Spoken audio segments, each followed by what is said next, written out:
Hello, everyone. Welcome back to our podcast, Beyond the Noise with Charles and Shanice. This is our second episode. We're so excited. We had so much fun listening to all of your reviews and hearing all of your feedback. It was so much fun and so amazing. It truly was. The first episode we put out there, introductions about ourselves, getting to share our experiences, where we came from, where we are now. And we've had so much positivity from our friends, family, and we've also been given some feedback on things that people want to be hearing. Yeah, absolutely. Yeah. So as we always, start off our podcast, we want you to grab something cozy to drink, situate yourself wherever you are. We truly hope that you are in a good mental space, a safe space. Today, we want to talk about mental health and all of the things surrounding mental health and the huge stigma around it, and kind of our own experiences as well. Yes, mental health is such a huge topic.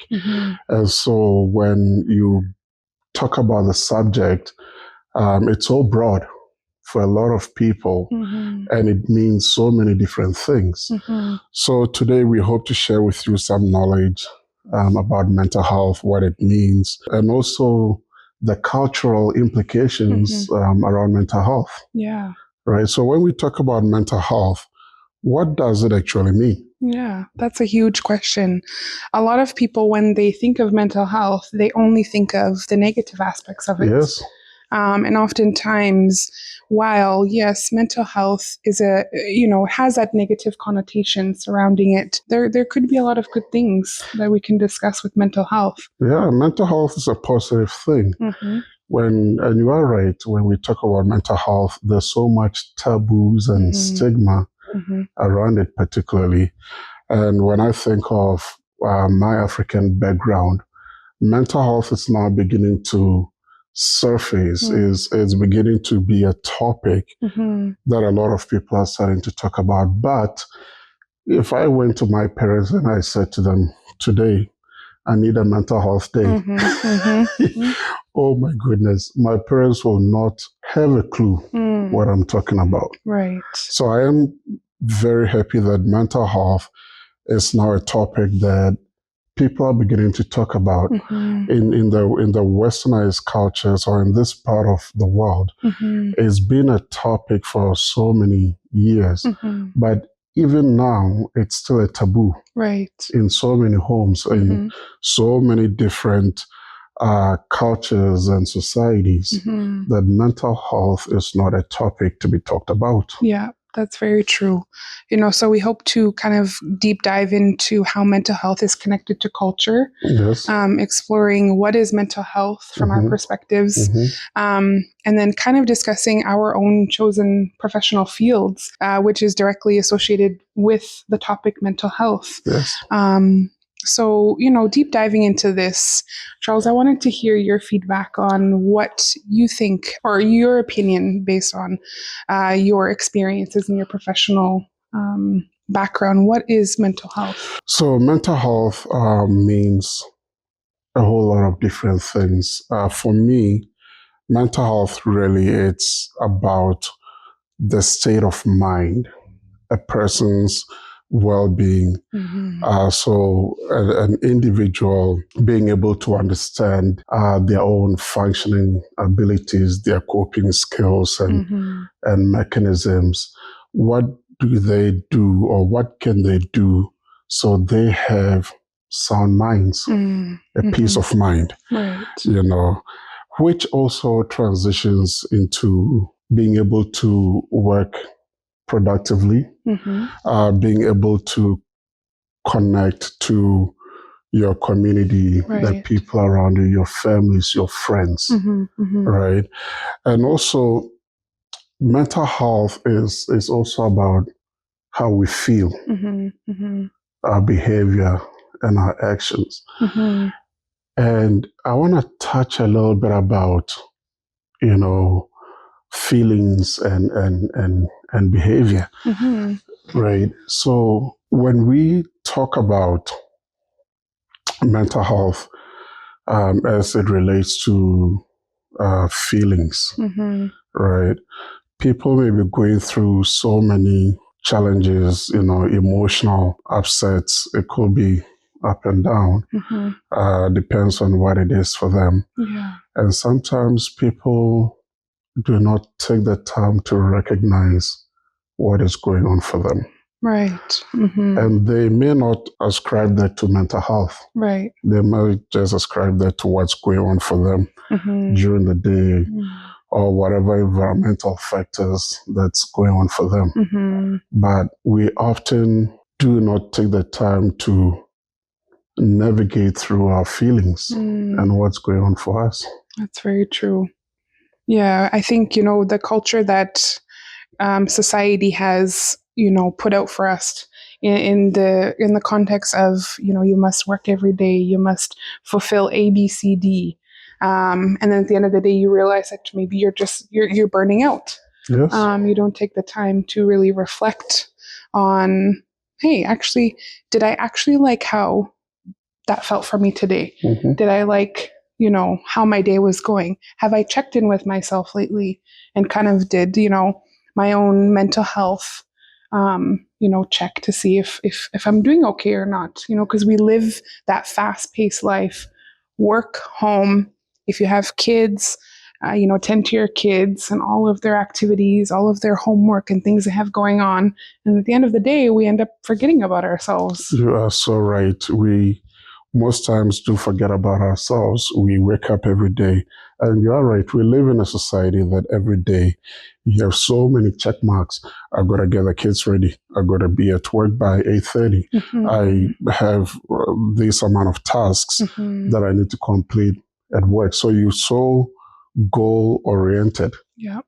And so you forget about yourself. Right. Taking care of yourself. It's so, so, so crucial. It is. If I do not have a well-functioning mind, a well-functioning body, right, how am I going to take care of others? How am I going to meet my daily tasks? Right. It becomes a challenge. It does.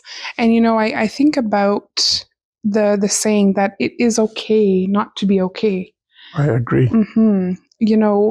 I had to bring myself to that point in life where, what, actually, it's okay not to be okay.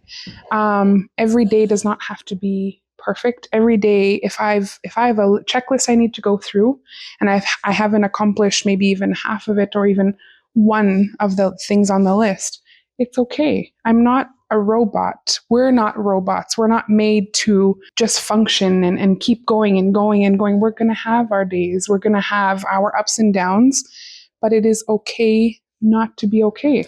Shanice, I completely agree with you 100% that it is okay not to be okay.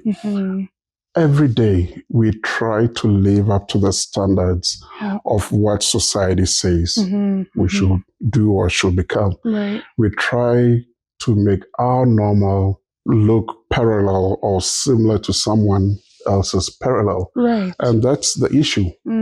We are uniquely positioned on this earth.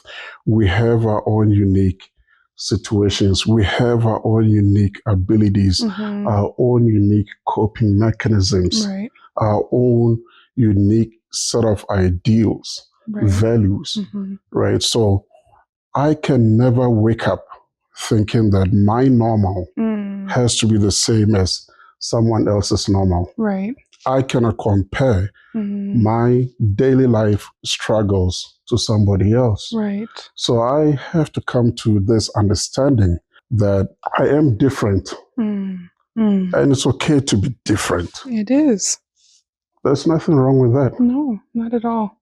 Right? If somebody can run 100 miles a day and I can only run 1 mile a day, that is okay. It is okay. And we do put ourselves in those positions when we analyze other people's lives and how this one accomplished this thing or someone has accomplished this thing and maybe all you did today was get out of bed and brush your teeth. And that is okay. It's normal. It's normal. We don't always function at that high capacity.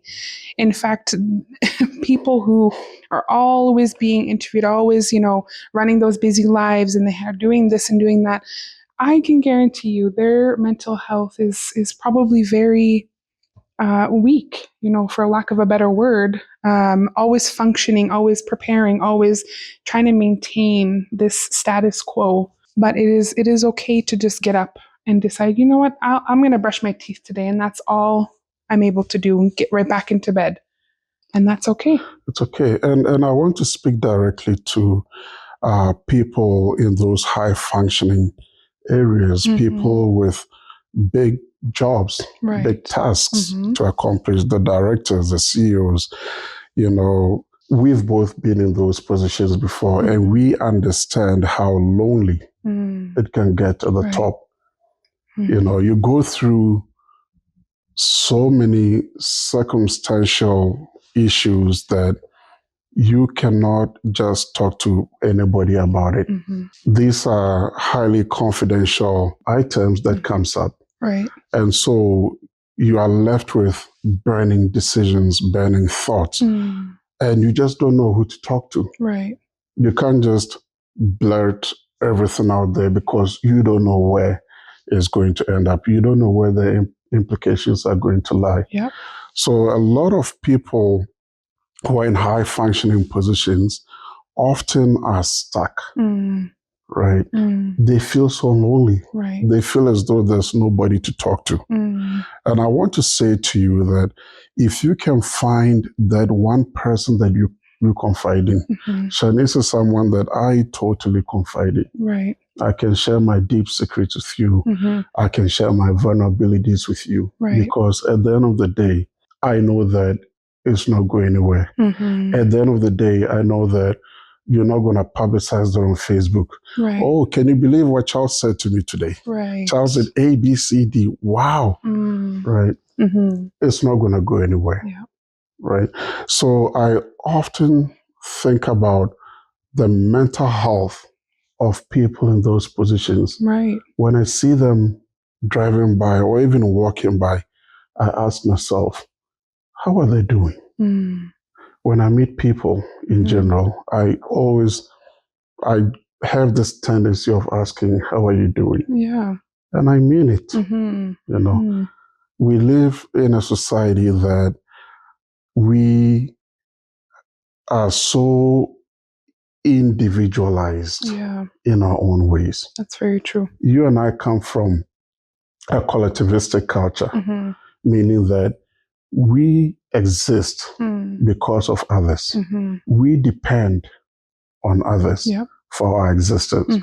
We excel, we do well because we recognize the support we get from other people within our circle. Right?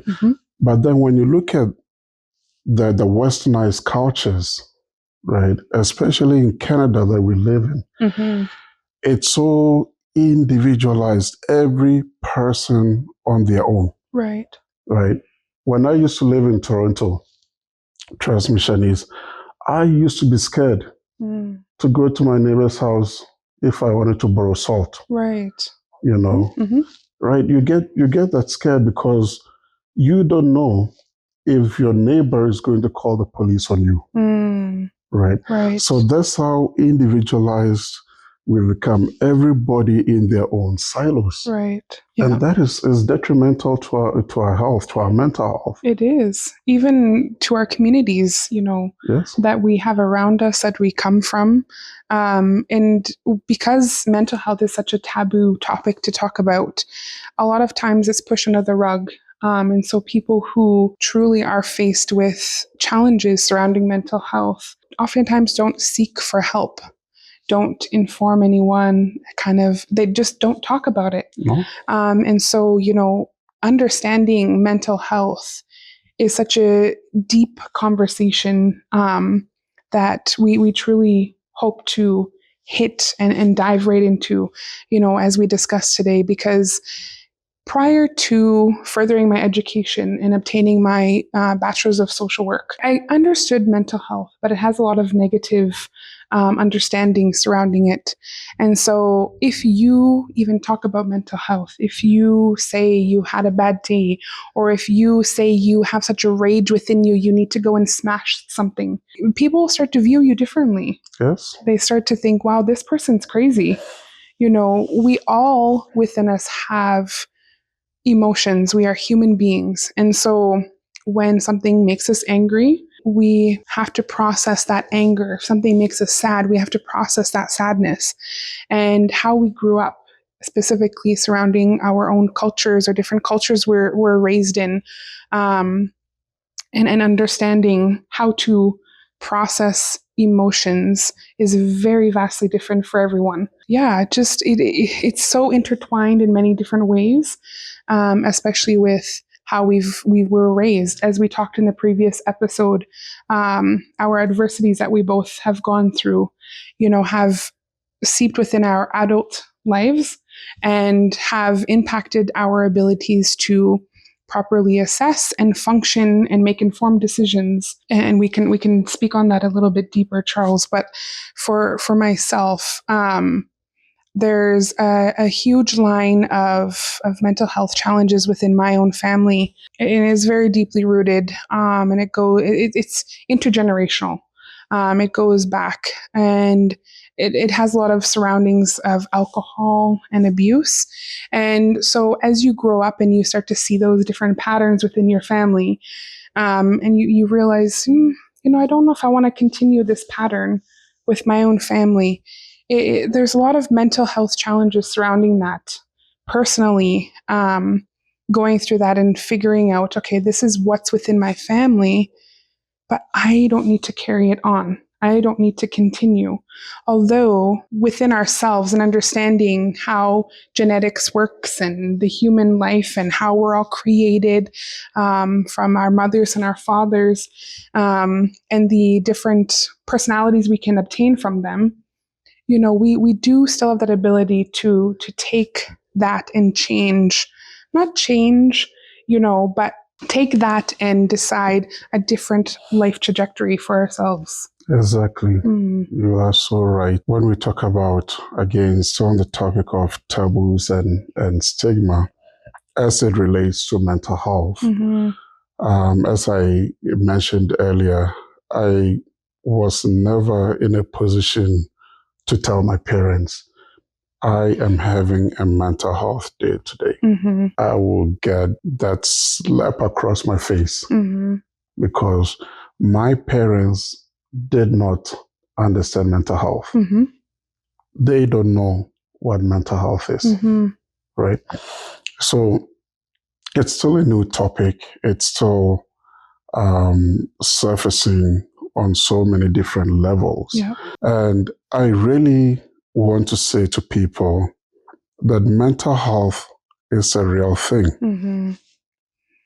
We cannot shy away from our own mental health. And you also talked about our life trajectories. Right. We look at the different aspects of our family orientation. Right.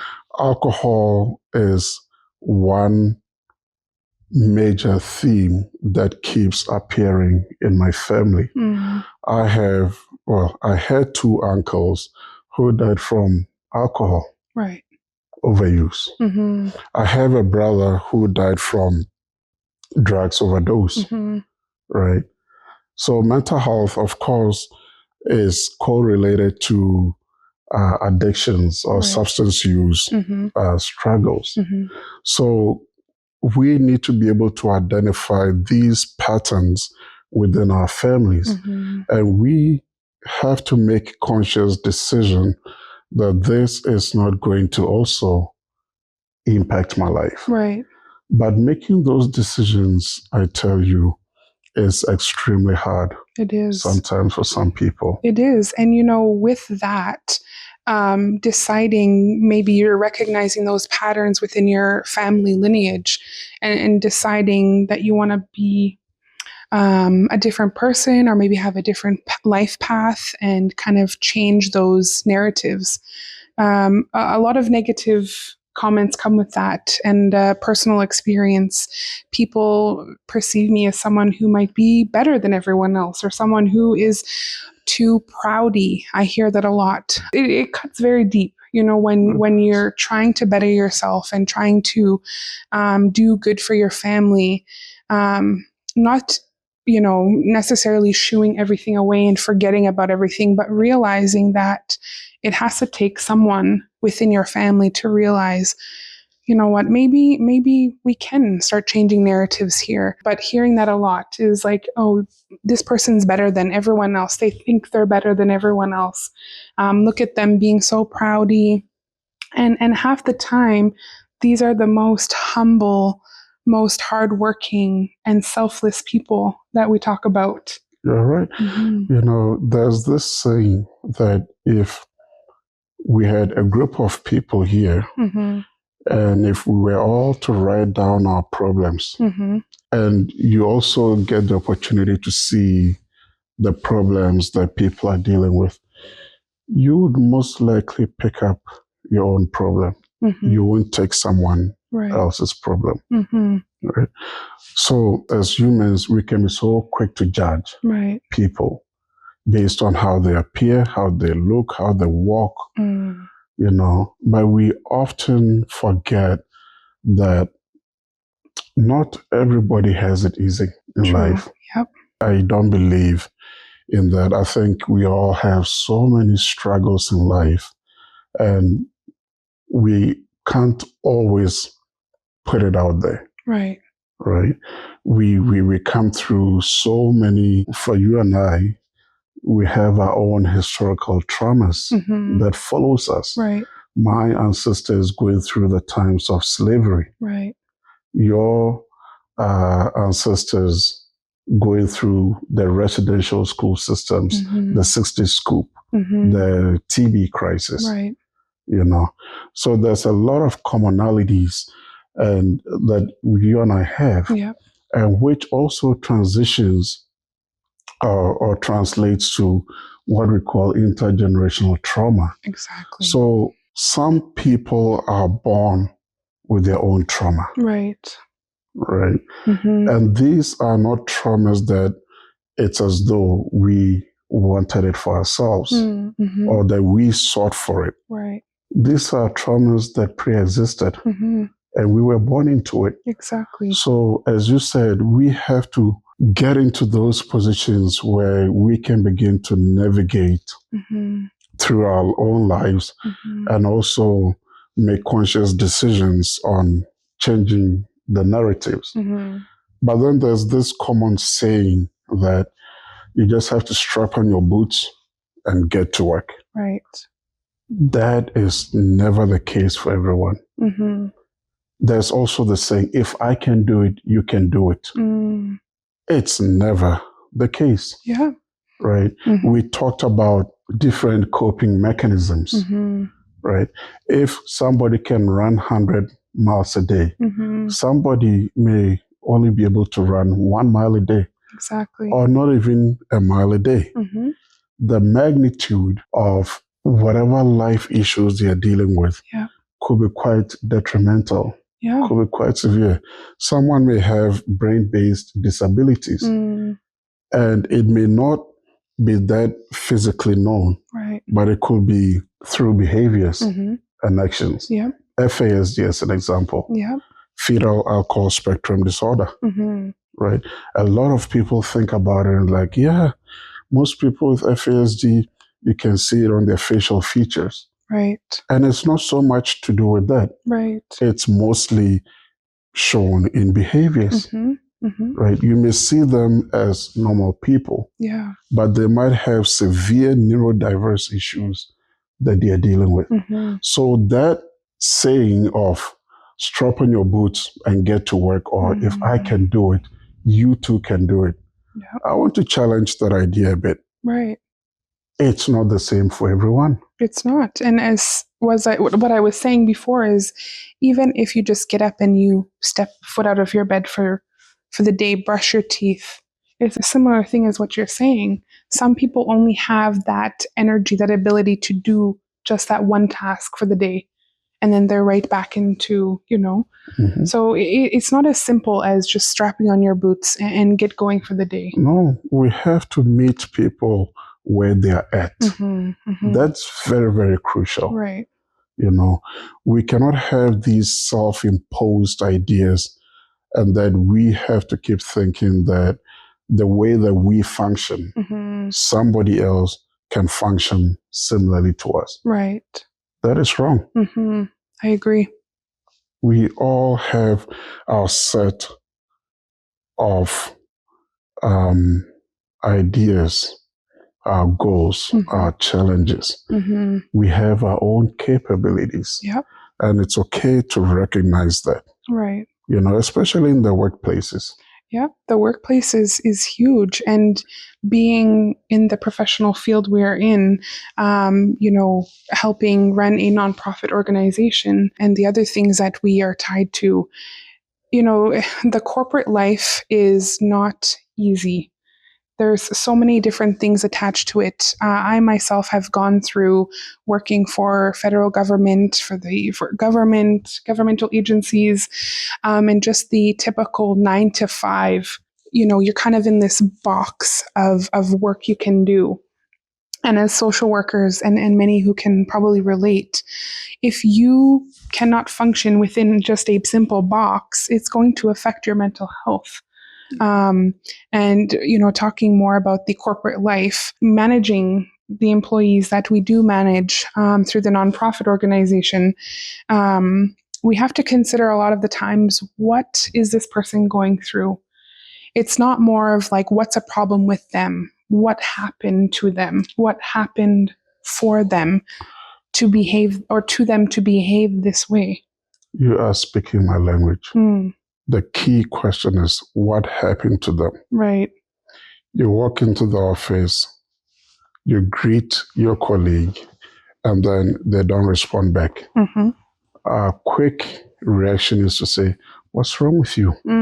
The best way to ask that question is, what happened to you? Right. So when you ask that question of what happened to you, you're coming from a place of empathy. Right. You genuinely want to know what's going on for the person. But if I ask the question of what's wrong with you, already I'm judging you. Right. But maybe you did not respond back to my greeting because the night before, maybe you had an argument with your spouse. Yeah. Maybe the night before, a family member passed away. Maybe you are experiencing homelessness, or precarious housing situations. Maybe you're going through some financial struggles. Right. So I want to encourage people that always come from that standpoint of asking, what happened to you? Right. As opposed to asking, what's wrong with you? And by asking what happened to you, especially in the workplaces, you are coming from a place of a trauma-informed practice approach. Right. Yep. Right. That's a beautiful word, and I love hearing it, because a lot of workplaces are now only just introducing diversity, equity, and inclusion, safe spaces, trauma-informed care practices. Meanwhile, this should have been something within the workplace long ago. It should have, And when we talk about diversity, equity, and inclusion, I hope it's not just a checkbox for some corporate companies. Yeah. That truly, when we talk about diversity, is giving people, everybody in that workplace, right? Or those who are also coming from disadvantaged backgrounds, that opportunity to excel, to prove themselves, to do well, right? It's so important. Corporates often want to look at a merit-based system, and I have an issue with that. I, as a Black person, you as an Indigenous person, are coming from previously disadvantaged backgrounds. Yep. Society views us to be illiterate, uneducated, and so lazy. many lazy, so many social stereotypes out there. Yep. And these social stereotypes also have become the core beliefs of certain people. Yep. And so when those core beliefs are carried into the workplace, and I, as a Black person in your company, or Shanice, as you as an Indigenous person in that company, those social stereotypes are already labeled on your forehead. Yeah. So when we talk about diversity, equity, and inclusion, it's really to give people like us that opportunity to show what we got. Right. Right. You and I both hold degrees, and that is immaculate. It is. You know, when we look at your age, my age, our experiences, we're looking at well over 50 years. Well, almost 60 years. Yeah. I told you, remember last episode when I said math is not our friend? Yes. It's a prime example here. Right. So you're looking at 66 years of experience, knowledge, right? Yep. That you just indirectly allowed people to know our true age. Well, 66. You can divide it by 2 and figure out who is older. No. Right.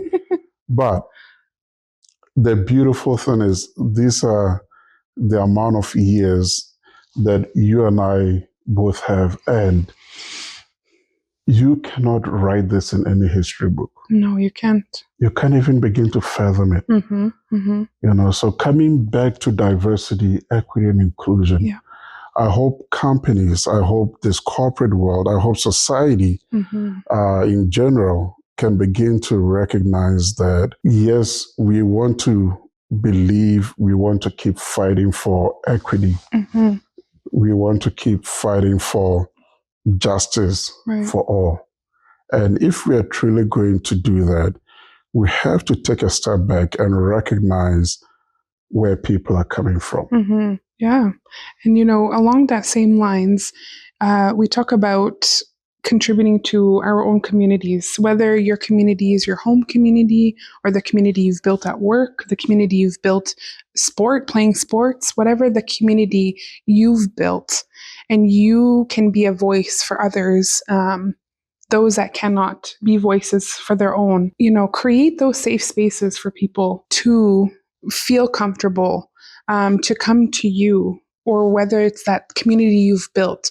Always keep in mind maintaining those safe spaces. We always use the word as social workers, creating safe spaces for all. It's a broad statement, but it's really, as it says, creating those safe spaces, because we really don't know what people are going through. No. You could see them playing golf, playing basketball, they're having fun.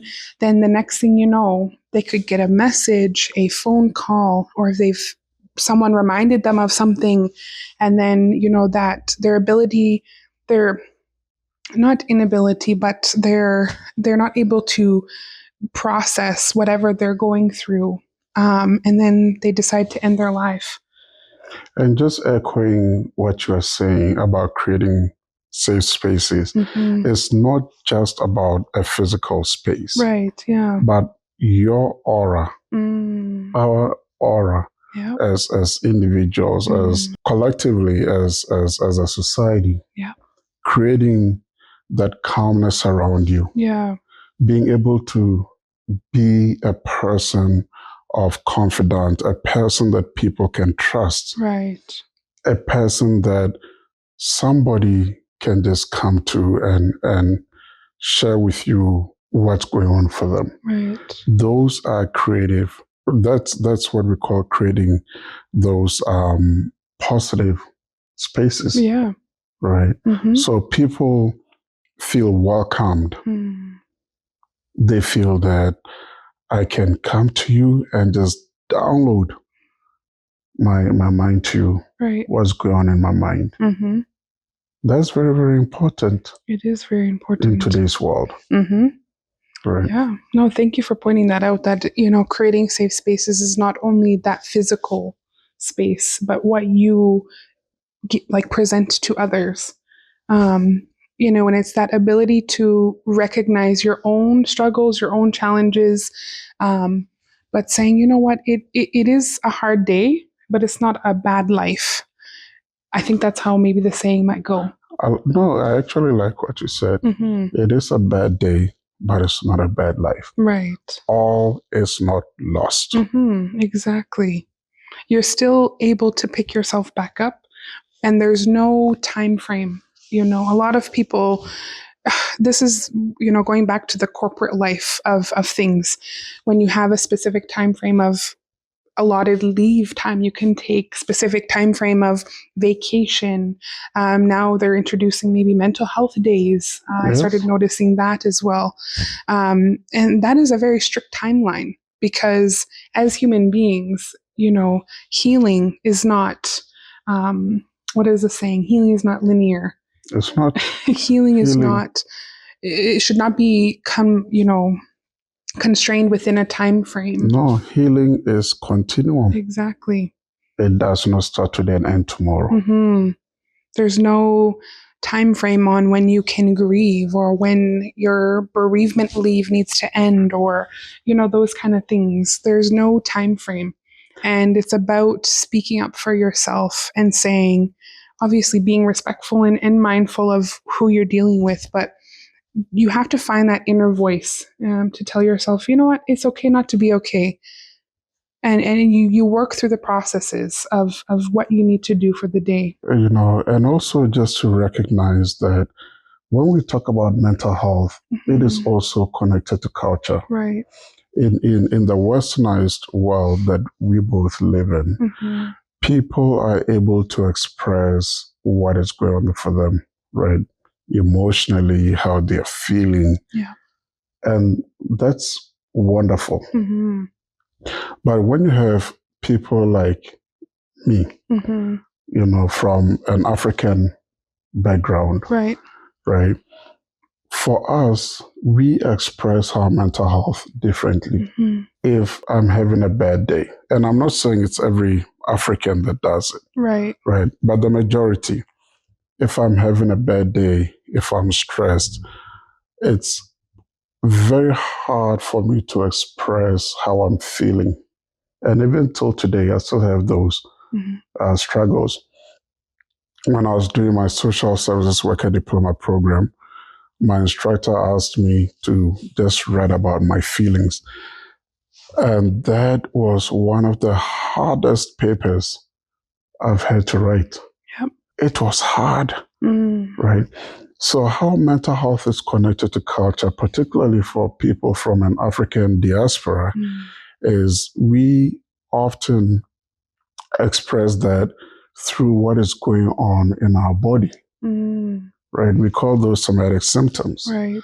So I might come to you and say, oh, I'm having a headache today. Yeah. Maybe it's not really a physical headache, but stresses that's going on for me. Right. My back is sore. I'm having some stomach problems. Right.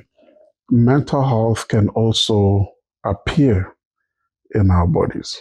That's true. And I think about, this weekend that we just had.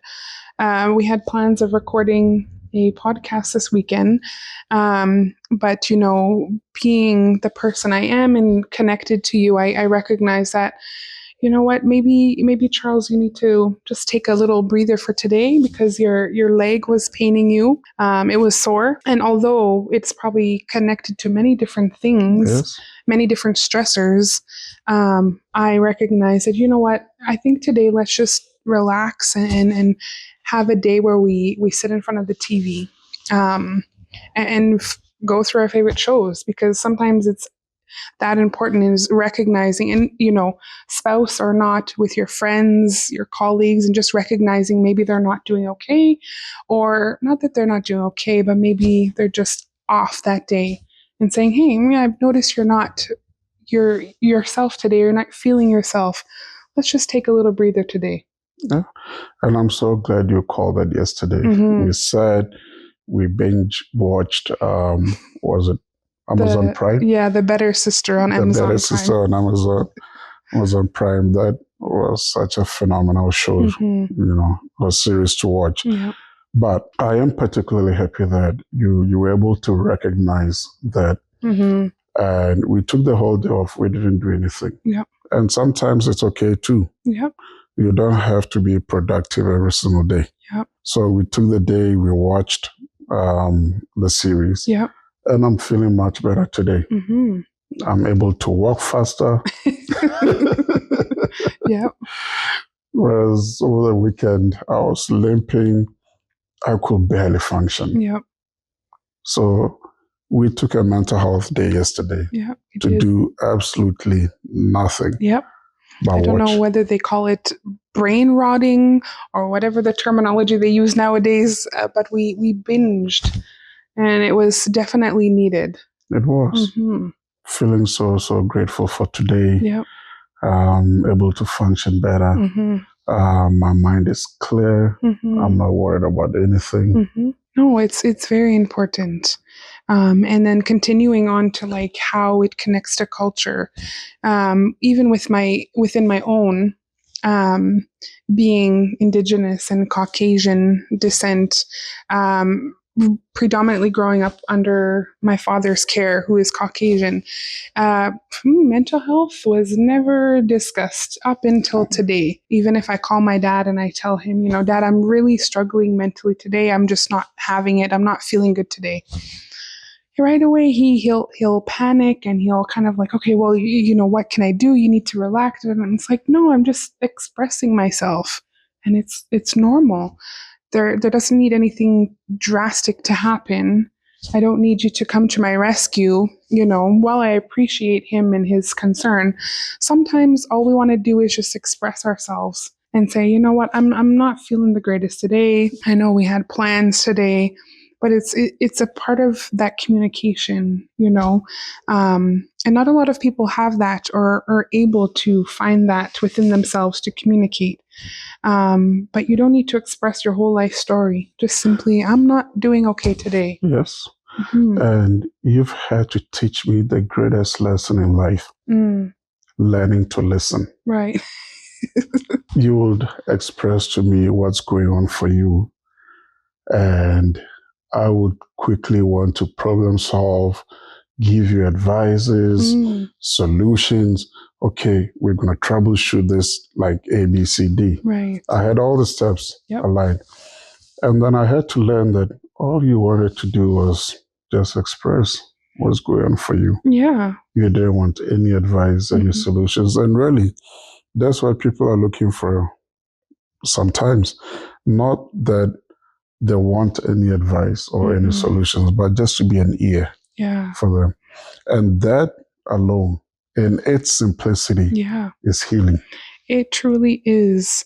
And mind you, to be very respectful and go about it in a way that you're not imposing on the other person and making them feel like, it's their burden per se, but rather, just being that ear. And although it took us some time to really understand, because how caring you are in nature, and similar to my dad and wanting to find those solutions, a lot of the time, as you said, Charles, people are just looking for someone to listen. As stubborn as I can be sometimes, that is slightly part of the reason why, we work to understanding why I didn't want your feedback or your solutions, but just knowing within myself that it's okay not to be okay. Today is just a bad day, not a bad life, and I will continue to figure it out. But just having someone to listen to me or providing those safe spaces for someone to vent to you is so important. It is. And every day comes with its own sets of challenges and struggles. The struggles we face today may not be the same tomorrow. Right. And I like to see the daily life struggles as challenges. I don't see them as problems. Right. When I begin to see an issue as a problem, there's a lot of negative connotations that is attached to it. Right. But if I begin to see it as a challenge, then I can begin to think of possible solutions or ways to work around it. Right. I don't feel stuck. I don't feel stagnant, but it gives me a sense of hope. Right. So these are some of the self-talks that I do every single day. Yep. That, yes, I'm acknowledging today that I have these issues. I have these struggles, but I'm hopeful that this challenge or challenges that I have, I'm going to be able to work through it. Right. Either through the support systems that surround me, Yep. Or it could be a wonderful podcast that I listen to, such as ours, right, Beyond the Noise, or finding that inspirational person. Every mind needs a hero. Very true. Right? Every mind needs that positive person that can encourage them and motivate them. Yeah. And I look for those people every day in my life. It keeps me going. Yeah, truly. It's important to find those people. And like we were saying in the beginning, even if it's just that one person, please, stick it out. Maintain that relationship with that person. Be that person for someone else. I always go back on how many people you, Charles, have helped through the deepest, darkest times of their life. And as myself, but even your stories of helping people through suicide, at the brinks of just thinking they need to end everything. And you, as the beautiful person you are, or handsome, coming in and just being your authentic self. It's so important to find those people, your circle, and just recognizing that you are not alone, because this topic alone can make someone feel like they're the only one in the whole entire world struggling with it. Yes. Yeah. And suicidality is a topic that we'll touch on later on in our series. But for today, in this episode, what we want you to know is that it is okay not to be okay. Yes. Mental health is not it should not be a taboo. It should not be a stigma to talk about.